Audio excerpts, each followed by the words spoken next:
11th, 2026, around 1:20 p.m., there was a large big cloud of smoke in the sky, which rose thousands of feet into the air around Tracy, California.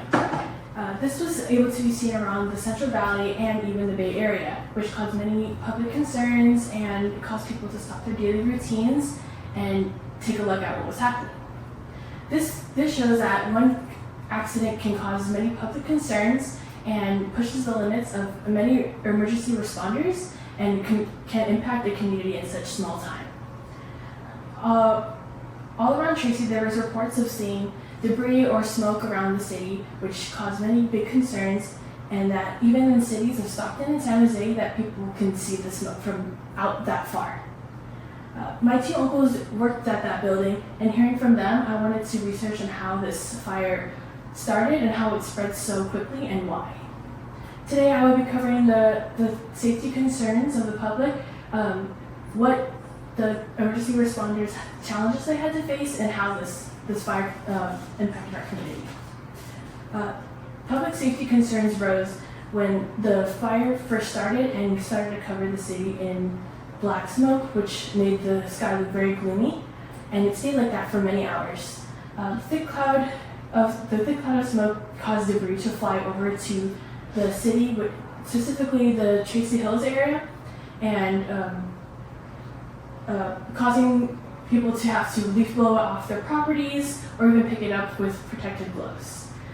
Even though the officials officially stated that you should not touch these rocks of debris because of the chemicals that were contained in the warehouse, that it could possibly be contaminated too, which also made the residents worry about the air quality and the air that they were breathing.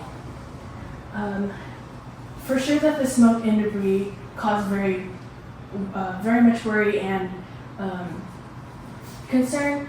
The emergency responders also had it a very hard way because they had to go inside.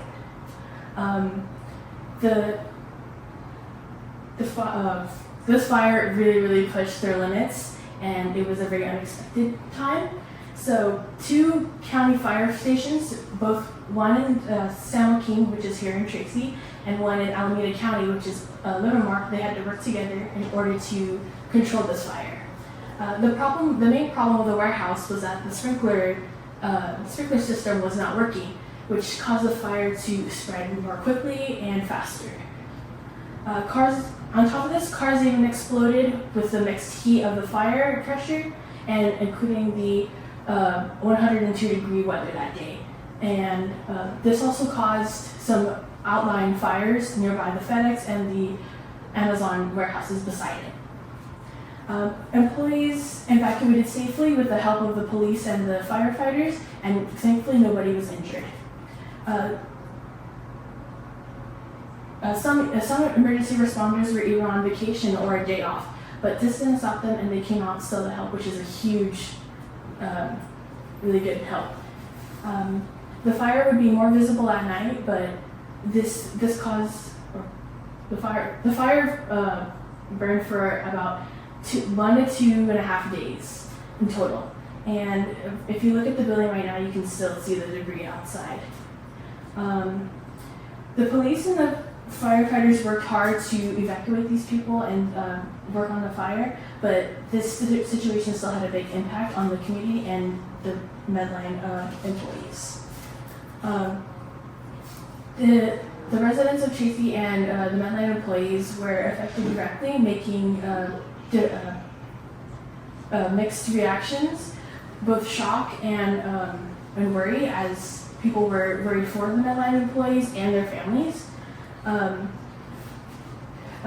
This means that the Medline employees lost both their job and their workplace, meaning they were left uncertain to where they would go next. But thankfully, some of them were transferred to the Lathrop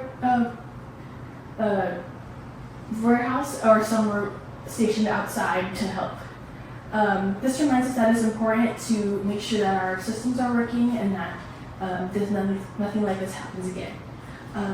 Again, today we looked at all the public concerns and safety, along with the emergency responders challenges that they faced during this fire, and how the community was impacted this day, and that we were impacted greatly, but even though this happened, we were able to push through, and everything was really fine. And next time next time this happened, we would be more prepared for something like this.